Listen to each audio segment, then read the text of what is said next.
Plus, they understand that a broken garage sometimes means repair and not replace. Sometimes, all you need to make your door like new again is a few bolts, realignment, or even a new balance. Trust the pros at Doors Plus to handle your garage door repair the right way so you can get on with your busy schedule.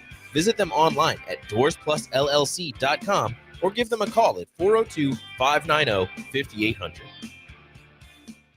At Fairway Meat Market, you're family, and as part of the family, they want to save you money on your meat and groceries. Fairway has fresh cut meats, seafood, cheese, wine, and spirits, and a friendly staff that's always ready to help you find what you need. Stop by Fairway Meat Market today to plan your weekly meals in the Rockledge Square Shopping Center, just south of 84th and Van Dorn. What's going on, fans? This is Lexi Rodriguez, four-time All-American at Nebraska and now proud member of Omaha's newest professional team, Love Omaha Volleyball. League One Volleyball is bringing the heat this year. Don't miss your chance to see Olympians, national players, and national champions right here in Omaha from now through April. We can't wait to see you cheering us on in the stands. Visit lovboma.com to buy single match tickets to see me and Love Omaha Volleyball in action this season. Go Big Green! The electrical workers of Local Union 265 are now hiring licensed journeyman electricians from $32.50 to $42.50 per hour with paid benefits. And if you're looking for a new career, they're hiring apprentices at $19.50 per hour with paid benefits. Call the office at 402-423-4497 to apply. Start your electrical career today. Coming at you live from the heart of Lincoln, America. This is Old School, sponsored by the Mercado by Certified Piedmontese. Nebraska Football Hall of Famer Jay Foreman and Austin Orman. Old School with Foreman and Orman on 93.7 The Ticket and theticketfm.com. That's right. Welcome in to Old School on 93.7 The Ticket and theticketfm.com. I am your host, Austin Orman, Jay Foreman, out handling business. Appreciate y'all tuning in here on your drive home, whether you're locked in on 93.7 on your FM radio dial, whether you got your app playing through Bluetooth or aux cord, whatever it is. Appreciate you being along for the ride. Appreciate the Mercado for their sponsorship of Old School. They got 3 Lincoln locations, 84th and Havelock, 30th and Yankee Hill, 85th and Andermatt. You can also check them out in Omaha at 168th and Maple up there in the OSJ. Foreman would say they have every type of meat and every type of cut. This week's deals, in case you've missed the commercials, $1 off crisscross pretzels. You can get buy one, get one free hot dogs and $2 off Piedmontese brats. All worth it. The weather's still nice. It looks like it's going to stay nice for a while. So if you want to bust out the grill yet in February, or even if it takes you till early March, I would highly recommend you stop by any of those 3 Lincoln or 1 Omaha Mercado by Certified Piedmontese locations. 402-464-5685. What's on your mind? Let me know. We will get to it. I do want to jump off on our Starter Heyman Jewelers text line here at that number. Based on that conversation Stricky and I were having to end out on the block. Big Ten reffing, Big Ten officiating, and the like. So Big Hoss says they need to do away with SEC, Big Ten, Big 12, and ACC refs. Just make them NCAA refs. An interesting thought. Part of the reason these conferences hire their own refs is because they do their own vetting. It's something they can take off the NCAA's plate. And I still tend to believe that most of us, if not all of us, like taking things off the NCAA's plate instead of adding more to the NCAA's plate. I don't know how it works in terms of getting officials into the NCAA tournament, but I don't hate what Big Hoss is saying. Can we just have, one pool of officials, for the NCAA instead of dividing them out by conference? So many officials, so many referees are regionally based, which is why you see a lot of the same names pop up over and over again, right? These different leagues tend to pull from their general geographic footprint, which obviously for the Big Ten is a larger geographic footprint now than it was 2 years ago, which is larger than it was, 10 years before that even. So yes, the pool is expanding, but the Big Ten isn't often asking guys to fly in from, west of Colorado to do games, right? For the most part. Yeah, these guys are on jets. They're hopping from place to place, but you'll get them, mostly from border states or within the same time zone because they're probably working a game the next night or in the next couple days again as well. There aren't very many full-time referees in the NCAA, according to my understanding. I mean, obviously part of that is the fact that, basketball season only lasts for a handful of months. It isn't necessarily a year-round deal. It's just tricky though, because I get each league wanting the ability to hire its own refs, right? I am to have to get to pay them through there, cut out the middleman of the NCAA and just do it yourself. I totally get that. But then I would love to know the NCAA's, criteria for selecting officials to work the NCAA tournament. Does each conference submit its highest graded officials according to its head of officiating, its officiating coordinator, whatever they call that position? Does the NCAA have its own grading system where, if you are a registered official for one of the conferences, you're in the NCAA database, you have to register with the NCAA to become an official and then go to the conference level? I'm not exactly sure how it works, but I do completely understand the fan perspective of not wanting to see the same refs game in, game out. And 99% of fans won't know a single official's name. We have to keep that in mind too, right? The couple that Strick and I brought up by name are because we watch probably too much basketball. We probably watch an unhealthy amount, and that's on us. But you think about DJ Carstensen and Kelly Pfeiffer, those are names you hear a lot. Those are guys you see at a lot of games. Whether you're watching Big 10 basketball, Big East basketball, Big 12 basketball, you'll see those guys. You'll see Kip Kissinger around quite a bit. A guy that drew some ire over the last couple of years, Courtney Green. Courtney Green was the one that I believe it was either whistled CJ Wilcher for a foul or didn't call a foul, where CJ Wilcher got accosted when Nebraska was looking to upset Purdue in Lincoln the year before, a couple of years before the Huskers actually ended up taking down the number one ranked Boilers at home, right? And then he would go on and, according to fans, mishandled the end of the Iowa Purdue game as well when I was looking to knock him off. At least I think it was Iowa Purdue. If you know an official's name, something has probably gone wrong, right? We can take this outside of basketball as well. You can look at Jim Joyce in Major League Baseball, right? The guy that blew Armando Galarraga's perfect game. You don't know Angel Hernandez's name because he was a great best of the best umpire. You don't know Joe West because he got 100% of the calls right. You don't know Tim Donaghy for his work on the court. You don't know Joey Crawford because he managed relationships so well. You know them because they were involved in some stuff. You know Joey Crawford because he was flamboyant and very aggressive in making his calls because he wouldn't take any flack from anyone. You know Tim Donaghy because of the gambling scandal. You knew Ted Valentine, who, to be completely fair, actually wasn't a horrible official. If you look at the grading, right? TV Teddy was fine.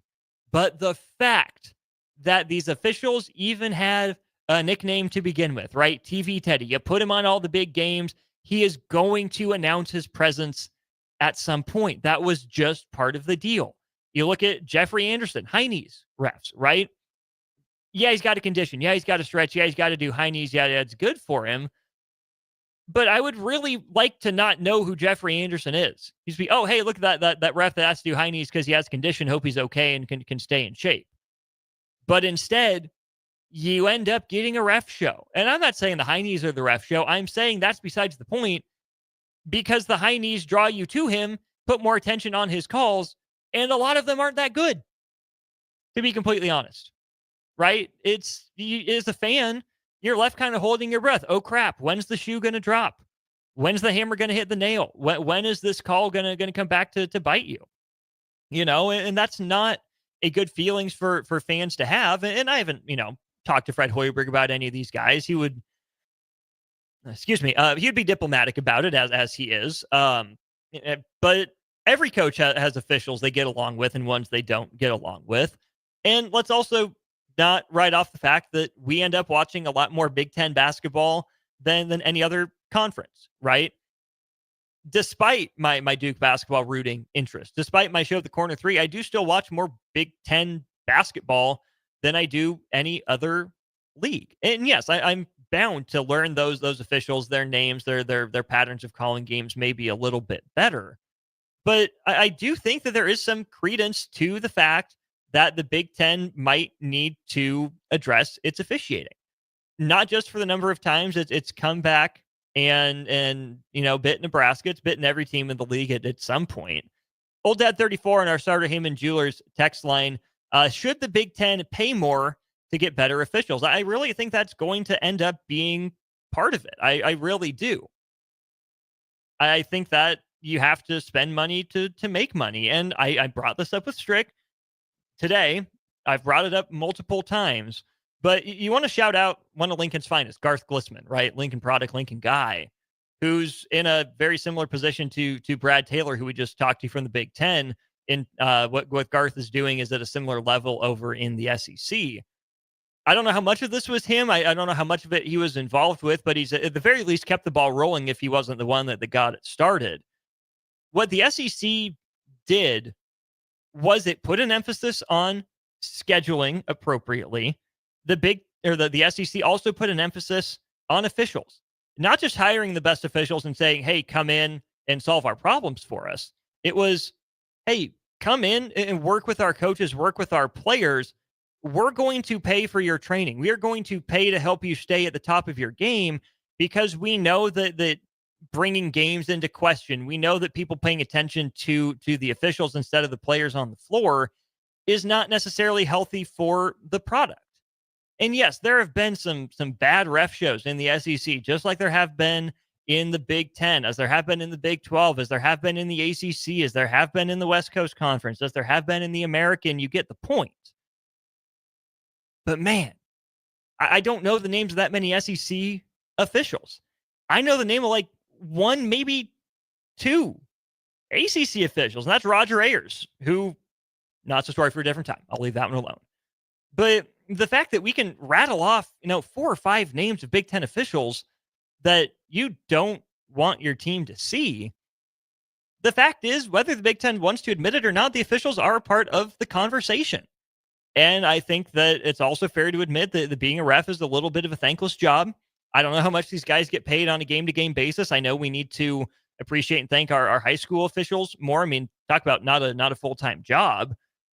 Shout out to those officials who do that on the side for a little bit of extra cash, who love the game so much and want to stay involved and do that. I've had my fair share of disagreements with my fair share of referees and umpires in my day. Do not misunderstand me, right? We can always do better. But the way to get them to do better is not to say, hey, be better. The way to get them to improve is to say, hey, we appreciate you for volunteering your time. We're giving you a little extra cash on the side, but as a part of you being an official with the Big Ten, of you being an official with the Nebraska Schools Athletics Association, we're going to get you training. We're going to gather you every year to watch and listen to presentations. We're going to give you, hands-on opportunities to improve your craft. We're going to give you video to review and go over so you can improve, because throwing money at the problem is part of it, but you have to direct that money properly. Yeah, you can pay to hire better, but you can also pay to train the ones that you have, because you're always going to need more reps, right? I do have respect for people that go into the field, no matter how much I, disagree with some of their calls. Back to our Starter Heyman Jewelers text line. Let's start with Ellis in Illinois. He says, I can tell you with 100% certainty that there are better referees in high school sports than there are officiating in college. It is so much about who you know and who you're related to. And besides that, the only other thing that will get you fast-tracked are some other things. I'm not trying to be out of line here, just telling you the facts that all of us, from the inside, these are the facts. And Ellis, I appreciate you bringing that up, because that's what Strick has said, right? Strick did his fair share of reffing, right? He did it at the junior college level. He went to some clinics. He went to some camps because he was thinking about it. And, Strick's a pretty well-liked guy. It's easy to get along with him. I think he does have a pretty good mind for the game. no matter what he thinks about LeBron James. And I think Jay would echo those sentiments were he here on Old School as well.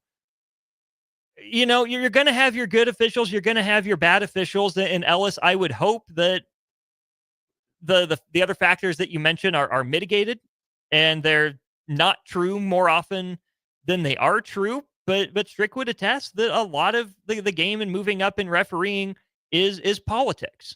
But isn't that just life? Whether it's fair or unfair, I'm not saying settle for it and say, oh, sorry, that's just life. Move on with it. Sometimes a good official gets a break, goes on to a great career. You never know his name, but he's really well respected by coaches. Sometimes a great official, there's one up in Pennsylvania, I think I just saw online, that it was reffing for like 50 years. He had reffed his last game and he got a big, retirement send-off from whatever two teams he was reffing the game for. Right? Sometimes your lot in life is to move up all the way to the highest level of your profession. Sometimes your lot in life is to be really good, in the patch of grass you're standing in. And there is value inherent in both of those. We need to appreciate our officials more. We need to support them and make sure that they're properly trained and making sure games are officiated as best they can be. But that would be a lot easier, I think, if fans knew what was going on behind the scenes to make sure that the best of the best were on as many games as possible. That if there is a struggling official, to know what work is going on behind the scenes to make him better, to know that, hey, maybe this is a first or second year ref still learning the ropes of what it is that goes into it, or this is a veteran, right? You might disagree because it's a call against your son or daughter's team, but it is actually the right call. So it's a fine line. I think all sides can be better about that. Nebraska ball fan, again, on our Starter Heyman Jewelers text line. Hey, Austin, I'd never seen an official egg on the crowd to boo him more when they were going to the locker room at halftime until Jeffrey Anderson did it last year in Pinnacle Bank Arena. It's one thing to make bad calls, but it's another to feed into it. Yeah, Nebraska ball fan, I remember that game. I remember Jeffrey Anderson doing that. And part of the problem in the Big Ten is that so many of its games devolve into unwatchable slop far too often. And fans are already kind of antsy and on edge just because the ball's not going in the basket, or, a team makes a late run at half that you think was sparked by a call. But yes, what Jeffrey Anderson did, egging the crowd on, entirely and completely out of line, right? That's making yourself a character. That's drawing attention to yourself, making the show about you when it shouldn't be. It's one thing if you're going back and forth to a courtside fan or two that are giving you a hard time, it's all in good fun.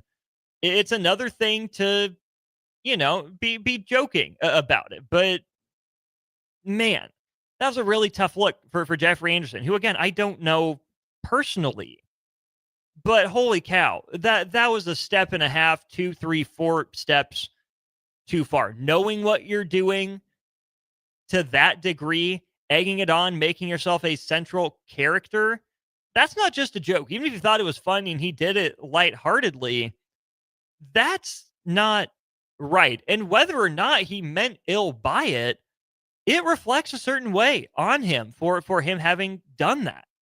It's not a good look, and I'm sure it was addressed at some point. But no, you're right, Nebraska ball fan. That's not a good look. Tommy says, I believe the right move is to make officials full-time employees, and they're constantly training in the offseason. The best and most experienced officials should take the power conference games. Newer officials should be on crews with more experienced officials. And see, this is where, Tommy, I really appreciate your thoughts here.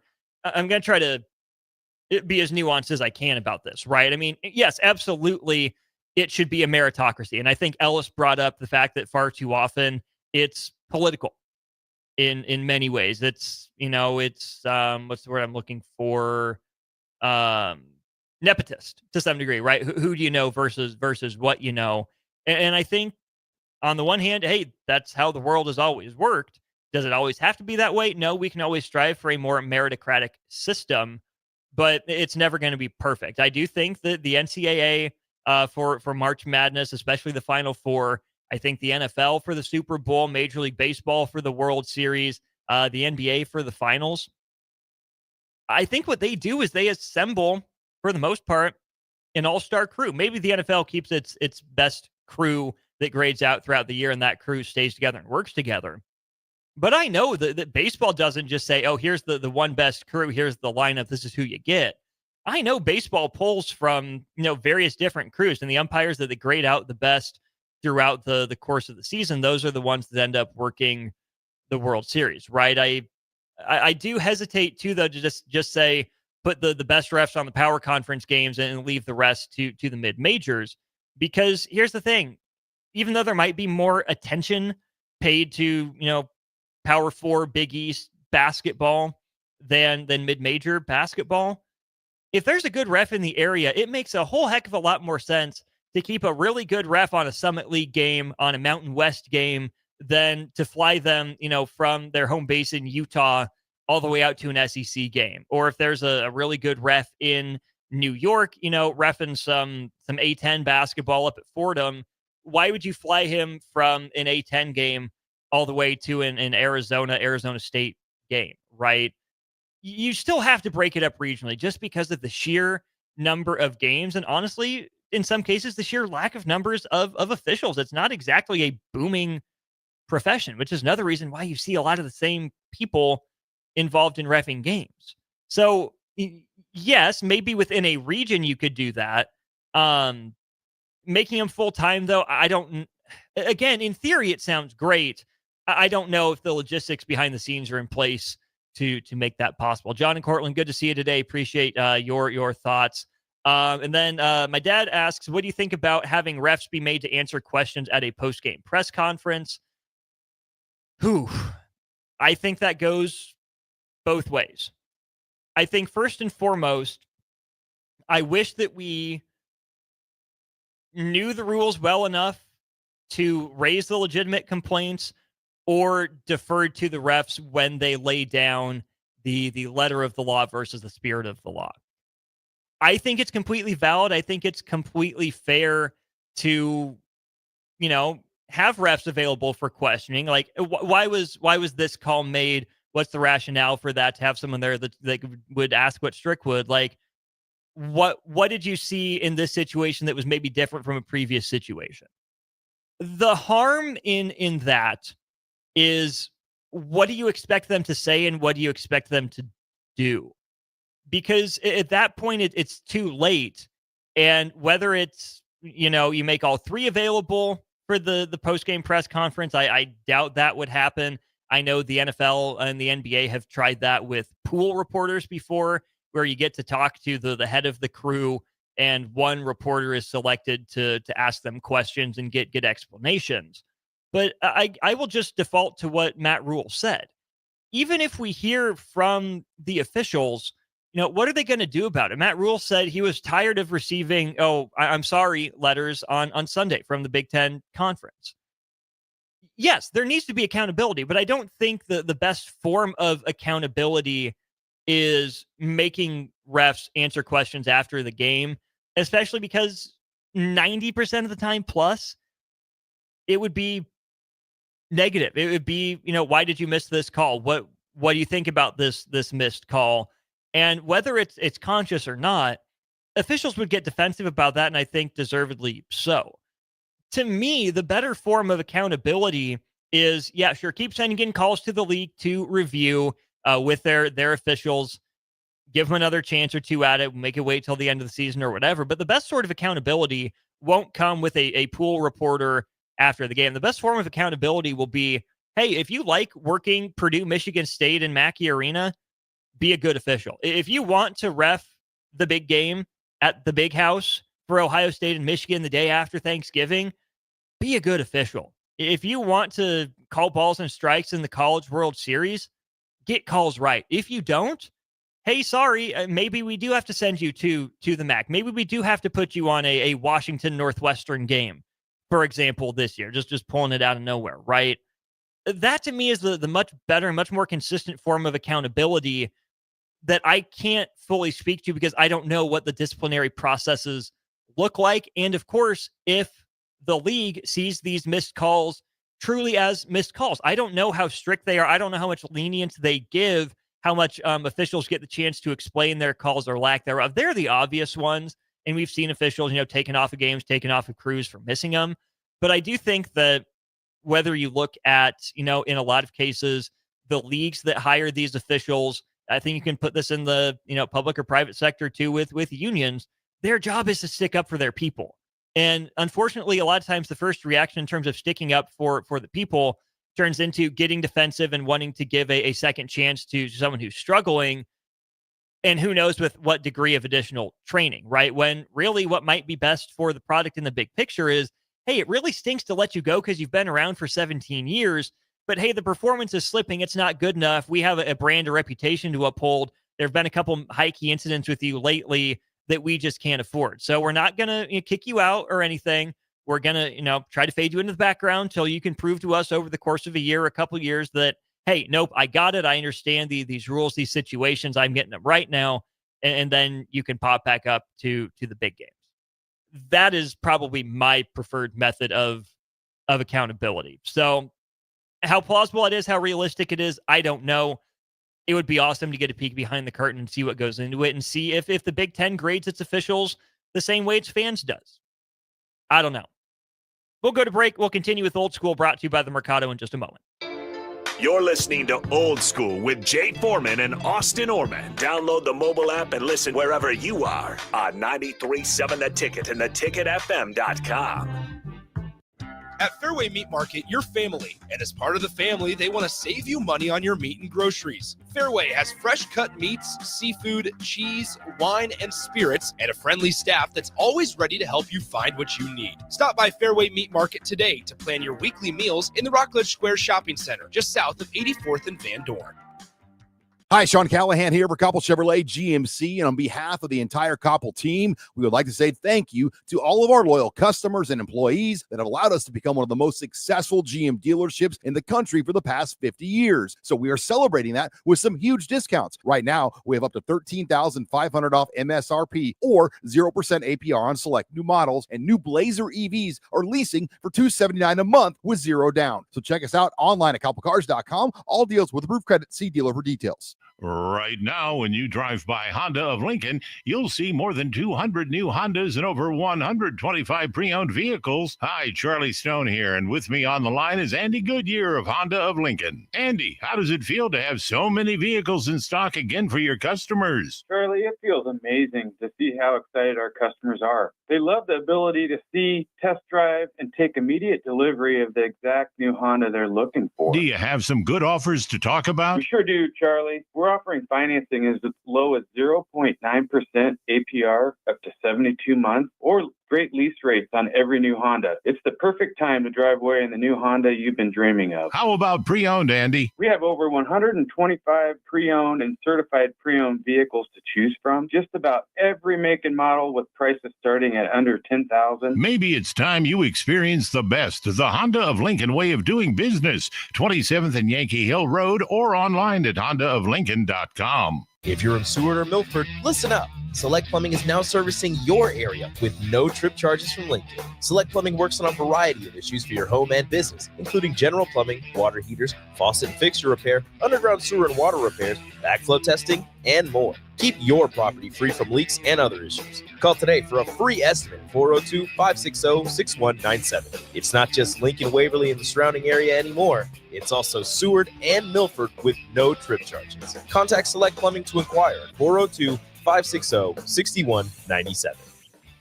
What's better than supporting your favorite radio station and eating delicious Nebraska-made products? Smoking Gun Jerky of Nebraska wants to highlight you, the listener, on the 93.7 The Ticket Wall of Fame at the store. Stop by the store at 48th and R in Lincoln and see their huge variety of small batch gourmet jerky. Or if you're not in the area and want to try some, go to smokinggunjerky.com and enter code EARLY for 10% off your purchase. It's the ultimate low-calorie, high-protein snack at Smoking Gun Jerky of Nebraska. 93.7 The Ticket, Fox, KFXL Weather. Brought to you by Bryant Air Conditioning, Heating, Electrical, and Plumbing. The Lincoln forecast for today, seemingly sunny skies. It will be windy.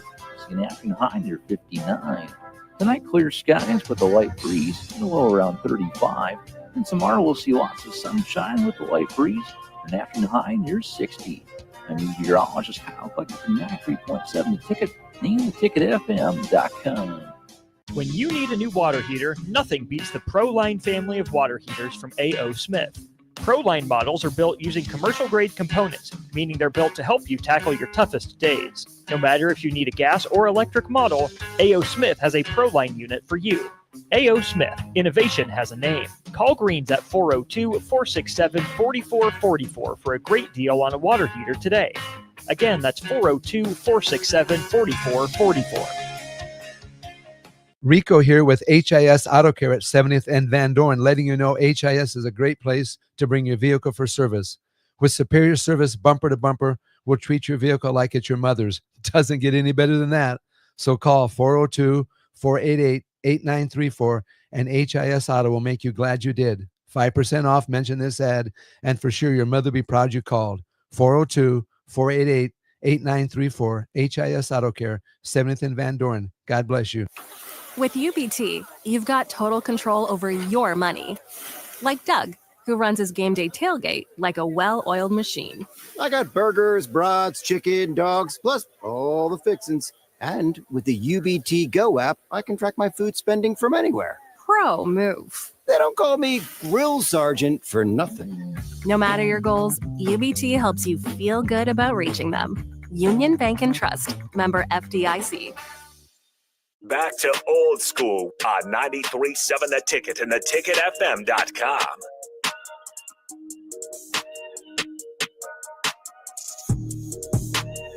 Well, I'd planned to move on, but you guys have a lot more interesting thoughts and comments on officiating. So what's a little more of a good thing? Not a bad thing, right? I'm Austin Norman, your host here for Old School for the next 20 minutes or so before Be a Beacon with Lincoln Lighthouse and Bill Mitchner. This is Old School, brought to you by the Mercado by Certified Piedmontese, special ingredient butcher shop with every type of meat and every type of cut. 3 Lincoln locations, 1 in Omaha. Check them out today. Whether or not you buy anything, which I obviously would recommend that you would, with every type of meat, every type of cut, high quality, everything across the board. But if nothing else, go in the deli, walk around, scope it out, and then if you're not quite ready to bust the grill out quite yet, take notes. What looks good? What do I want to try, when the weather really turns nice this spring or even into the summer? Take your notes, file it away, whether it's on your phone or a good old-fashioned, yellow legal pad, whatever it is, and make sure you get back to the Mercado. You will not be disappointed. All right, back to our starter Heyman Jewelers text line. Timay V on our text line says, if schools are fined for talking about bad calls, why don't refs get fined for poor calls? Or why don't they get paid based off of how they grade out game by game? Well, that second part is because then you would not have any officials ever sign up. You got to pay them a base rate. And I still think that positive incentives work better than negative incentives. And am I a behavioral scientist? No, I'm not. If you know anything more about behavioral psychology, please feel free to chime in here on this discussion. But instead of, debiting officials for missing calls, I would rather credit officials for making the right calls. Which is the stronger feeling? Would you rather have your boss take money away from you for messing up, or would you rather have your boss give you more money for doing something right? I would rather get more money for doing something right than have to pay for doing something wrong. Maybe that's just me, but I don't think I'm alone in that. I get why conferences fine schools for talking about officiating. You do have to have some decorum and professionalism, absolutely. But I do think that this is where the biggest missed opportunity for these leagues is being appropriately public with repercussions for officials, which again, you don't want to, if an official makes a tragically bad call, you don't want to put him on blast for every little mistake, right? You don't want to take him out into the town square and whip him. That's absolutely not the right thing to do. And some of that as fans it's not necessarily our right, our prerogative to know exactly what goes on behind closed doors. I think in some cases we just have to trust that it's being handled internally for a first offense, a second offense, even a third offense of something so major. But calls like this, opportunities like that to make such a high visibility mistake are really few and far between, because someone else is probably going to make one within the next week that we'll completely forget about. So I totally understand the desire to want to know what happens to officials who make bad calls, at least that fans disagree with. I just don't necessarily think that's something conferences would be on board with. Cubsker says, the first time I ever went to a College World Series game, my baseball coach's cousin was the first base umpire. He told us it's way harder than meets the eye, but it's definitely a blast. It's way harder than meets the eye, I think, is a big part of this. And a big piece of this is the speed of the game. And I think you can look at this really across sports. Football, I don't know. I don't know if the speed of the game has improved, gotten faster, if it stayed the same. That would be one for Jay. I think it's pretty obvious to the naked eye that the speed of the NBA has picked up. There are more possessions. There are more high-flying athletes in the NBA now than there really ever have been, at least from what we can see, right? It's put on display more often. If the athletes are moving faster, if the athletes are getting longer and stronger, maybe we need to have our officials update, their priors for this is, appropriate physical contact. This is physical contact that maybe goes too far and creates an advantage. This is a foul. This isn't a foul.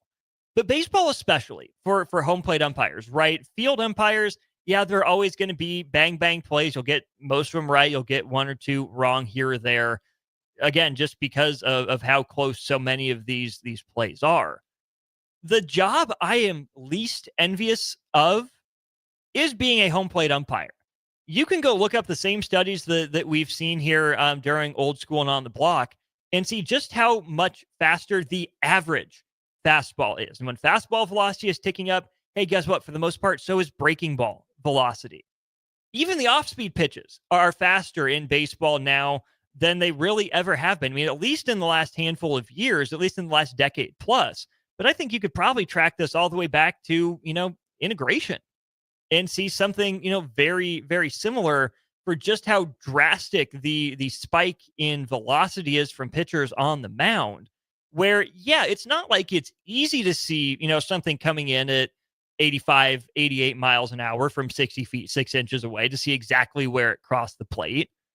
But I can tell you that is probably easier than trying to judge the same object traveling at 95 or 100 miles per hour with probably more fine-tuned movement with all the data that pitchers have available to them now. Officiating isn't necessarily getting easier just on the game-to-game, play-to-play mechanics, and it's certainly not getting easier because of replay, right? It was meant originally as a crutch, but I think one of the unforeseen consequences of replay is that since we hear so much more from officials, we have the ability as fans to see coaches and players challenge so many calls that, again, when the refs are wrong, they get put on blast. And even when they get the call right, if it's against our team, we disagree with it. It was a bad call to begin with, so of course they have to uphold it. We have to, to some degree, check our bias, make sure that we're in place, mentally to properly judge the call. It's getting tough. It's always been tough. I think it's only getting tougher to be an official. So there's that. Big Hoss says, sometimes you see the same refs over and over. My idea of making NCAA officials, for example, is helping keep bias out of there, especially conference bias in these big high-profile games. Keeping bias out of it is a good thing. And I completely agree with that, Big Hoss. You got to make sure that you're reffing the game on the straight and narrow, not crooked, not saying, I'm a Big Ten ref, I got to help the Big Ten team out with more 50-50 calls. Because, again, there's a very fine line to walk. And where I think the feeling in a locker room might be different than a feeling in the stands is coaches do like having rapport with officials. And you only build rapport through repeated conversation and connection, right? It's not necessarily love at first sight for a coach and an official. Oh, yeah, this guy looks like he's going to be on the same wavelength as me. We're cool after just one game. You build that fraternity. You build that relationship between officials and coaches through seeing each other time and time again, through having more and more experiences on the same court together, learning the style that a coach likes to play, learning how an official calls the game. Because coaches have tendencies, players have tendencies. Guess what? Officials have tendencies too. And let's not forget that. Oh, I remember also I was going to say on Cubsker, right, with the game moving so much faster, games look slow on TV. They look so slow on TV. Sometimes they even look slow from the media section at Pinnacle Bank Arena, honestly. It would be so very nice if every seat in a basketball game, maybe even a football game and a baseball game, whatever it is, if all of them were courtside seats, if all of them were front row. Because sometimes I think when we just watch games on TV or we watch them, from, 20, 30, 40, 50 feet away or further, we forget just how long and athletic and strong these athletes are and just how fast the game actually moves. And we don't understand, we don't remember just how different these athletes are than the rest of us mere mortals. And then it's the official's job to keep them in line, right? It's difficult, and I think sometimes we lose perspective just sitting at home and watching on TV. 44-24. Here's my official take. There's only one real solution. Conferences shouldn't be allowed to officiate their own conference games. I think the NCAA should mandate an official union and assign games to refs, much like the NFL does for theirs. I think this would take a lot of the discrepancies away from the conferences and their officials. Again, that's fine. I don't hate that idea of the NCAA assigning them, or even the conferences assigning them. But again, I do think you have to keep it somewhat regional. That's mostly the value of these conferences hiring their own people, is that they can hire within a geographical footprint, so it makes sense. So you're not overworking crews that are already putting in a lot of flight miles and a lot of energy to ref these games. So I do appreciate it. I think it is a good thought. 34-27, hasn't been said how awful DJ Carsonson is yet because it can't be said enough. DJ Carsonson has not been good the last couple times I've seen him, but again, that is just my opinion. I would love to see the actual data behind the scenes and see if the league office agrees. Dwayne says officials get positive reinforcement by getting to get better quality games at the end of the season, such as district and state tournaments at the high school level. Yeah, that's a big part of it. That is absolutely a huge part of it, is if you want to, ref a district game, if you want to ref a state tournament game, if you want to be on display in the Big Ten tournament, if you want to, go ref in the NIT, the College Basketball Crown, the NCAA tournament, whatever it is, you got to be good. Yes, that is absolutely positive reinforcement and a goal to shoot for. But that's essentially like telling a team, the better you are, the more likely you are to play in the national championship game, right? It's great to have a big picture goal in mind and something to shoot for, but the best way to reinforce positive behavior isn't to, draw names out of a lottery for the guys and gals that get to ref in the NCAA tournament. It's to give them that positive feedback throughout the year, to keep them going, to keep them motivated and encouraged to continue to hone their craft, get better at it, study game after game, to get to know more and more coaches and players and be on a good level relationship field with them, so that things don't spiral out of control, so that your reputation is upheld and that people will vouch for you, right? It's good to have that big picture goal. If I want to work a district final, I want to work a state tournament game. But if you don't have positive reinforcement steps along the way, and that's just a goal that remains big picture, I think you're kind of missing the mark and you're missing the boat. So Neil says, listen, you don't notice the good calls when the game looks right. It's hard to pay based on that. Bad calls stand out, so maybe be paid based on number of bad calls. Again, that's not going to get people in the door. If you tell them that they start out at, I don't know what high school officials make. I don't know what college officials make. Let's just throw a number out there for a college official. Say you get, $1,500 a game to start. That's your base rate. For every, bad call, every missed call, you lose $5. You lose $25, whatever it is. I don't think that's a good way to get people in the door. I also don't think you want to rule through fear with an iron fist. I don't think that's necessarily healthy for promoting officials sticking around, because then they're going to be more worried about not making wrong calls than they will be worried about, hey, what's the right call? And again, is that a conscious thought? Probably very rarely. But I do think that would manifest in the subconscious and ultimately lead to worse results. And again, that's just my opinion. If you disagree, please let me know. 402-464-5685. I would love to keep this conversation going here for one more segment. I think that officials need to get better. I think they need to be supported by schools, by conferences, by associations, unions, whatever it is. I think it's a lot to ask of them. I think we need to try to find ways to make their jobs easier, not harder. I think it's always going to be a difficult job. And I think it's always going to be a tough job to handle because of the technology that we have in place now. Being able to watch replays almost on demand, watching from TV isn't the same as watching it up close in live action. It's a thankless job. I think we can all say we want officials to be better, but I also hope that if we're all going to ask for officials to be better, that we support a lot of these steps that would be taken to not make their lives, plush and cushy. They don't, deserve huge, whatever pensions just for being officials, right? They're not saints. They're people working a job too. But let's simplify it for them as best we can to put them best in positions to succeed. One more segment of Old School. We'll be right back. Watch Old School live on Facebook, YouTube, or Twitch. Old School with Foreman and Orman on 93.7 The Ticket and theticketfm.com. Hey everyone, Lance here with Black Label. We specialize in creating custom crafted decks, pergolas, patio covers, and more. Plus, our retractable screens, gazebos, and patio enclosures create the ultimate outdoor retreat. With over 50 years of combined experience, we're not just builders, we're creators of unforgettable memories. Call them today at 402-730-6333 or visit blacklabelbuilt.com for a free consultation. Let's turn your backyard dreams into reality. Black Label Built, built to serve, built to last. Garage doors can break down or quit working at the worst times. At Doors Plus, they understand that a broken garage sometimes means repair and not replace.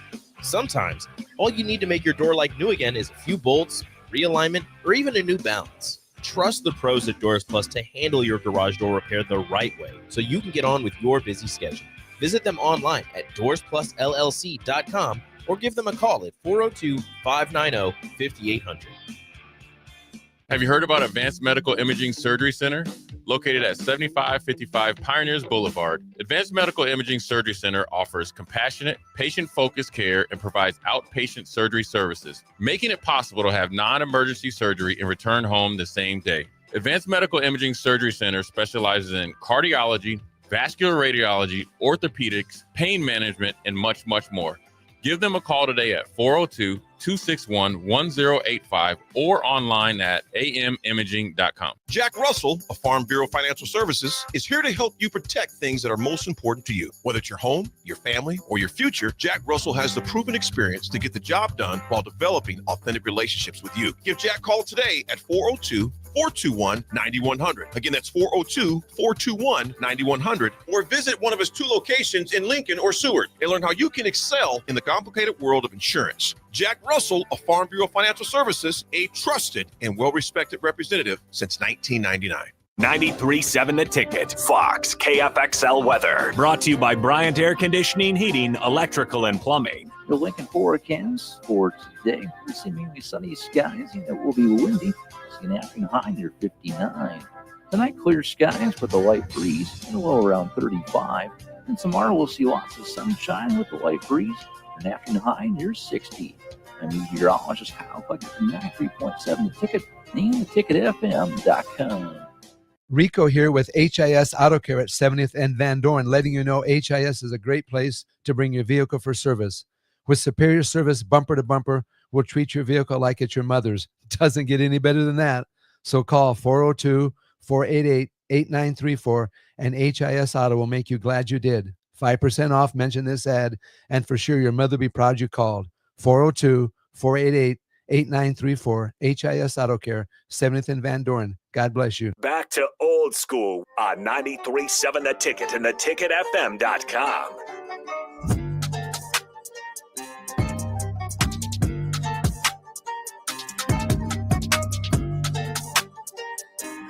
Welcome back into Old School one final time. I'm Austin Orr. Appreciate y'all hanging out with me on your drive home. Should have a lot of fun action coming your way here on The Ticket. Obviously, Ticket weeknights, then on into the weekend. High school basketball Friday night. Keep carrying NCAA basketball up to and through the NCAA tournament as well. And, of course, we're going to be your home for the Kansas City Royals over the summer as well. I am getting almost unbearable in my excitement about this. I'm trying to contain it as best I can because we are in spring training, but then I hear something like Jonathan India, Bobby Witt Jr. get on base, and then Vinny Pasquantino doubles the other way to score them both. And my excitement level goes through the roof, and I become even more unbearable than I normally am. So definitely stay tuned here on 93.7 The Ticket. We are Lincoln's home for the Kansas City Royals. I am so looking forward to that. Royals go 86-76 last year, just 1 year removed from going 56-106. Before last year, the previous time that your Kansas City Royals, my Kansas City Royals, our Kansas City Royals finished with a record of 86-76 was 2013. Y'all remember what happened in 2014? Those Royals made the World Series, baby. That's what happened. Royals made the World Series. I am hyped for your 2027, or I guess 2026 world champion Kansas City Royals. They want to double up in 2027. I would not be mad in the slightest. John and Cortland, appreciate you chiming in again here on our Sartor Heyman Jewelers text line. Big Bang Hank says, thanks, go Royals. Yeah, go Royals is right. Hank, I probably replied to your other text off air. That is for that person to let you know.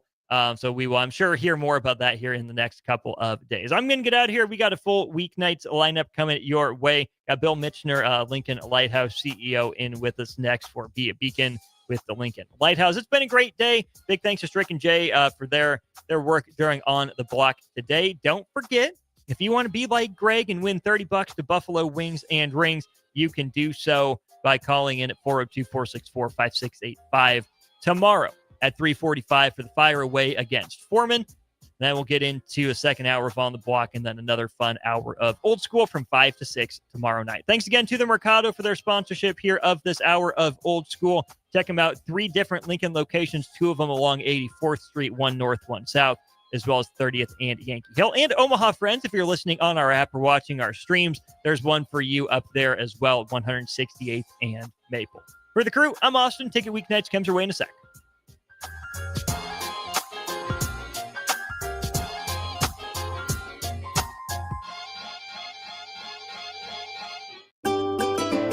Load up on meat and more this winter at the Mercado by Certified Piedmontese. This week's special through March 4th is $1 off crisscross pretzels, buy one, get one free on hot dogs, and $2 off Piedmontese brats. Locations at 84th and Havelock, 30th and Yankee Hill, and now 85th and Old Cheney in Lincoln, or 168th and Maple in Omaha. Get to the Mercado today for the best meat in town. Salt Lake City is not only Lincoln's newest brewery, but they're also now serving food. Enjoy a full menu of great items daily for lunch and dinner, like their peanut butter and jelly burger with bacon and cheddar cheese, or a Reuben sandwich served on Blackstone rye bread. Don't forget their beef or chicken nachos with guacamole, sour cream, jalapenos, and more. Wash it down with one of their 12 beers on tap, including the popular Single Axle Light American Lager. Salt Mine City, now open 11 a.m. every day but Mondays at 8th and R. 93.7 The Ticket, Fox, KFXL weather. Brought to you by Bryant Air Conditioning, Heating, Electrical, and Plumbing. The Lincoln forecast for today, seemingly sunny skies. It will be windy. See an afternoon high near 59. Tonight, clear skies with a light breeze, and a low around 35. And tomorrow, we'll see lots of sunshine with a light breeze, and an afternoon high near 60. I'm meteorologist Kyle Bucket from 93.7 The Ticket, and theticketfm.com.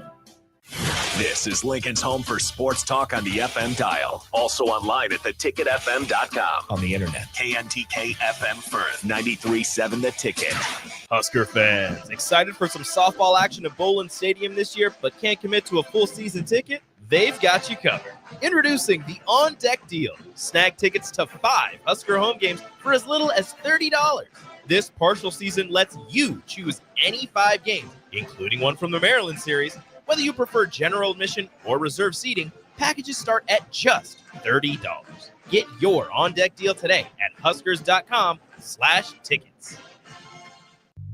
I'm Karen Carr. I've been a realtor for 31 years. When I made a company change 12 years ago, I chose Lincoln First Realty, now NP Dodge. It's the oldest independently owned realty company in the country.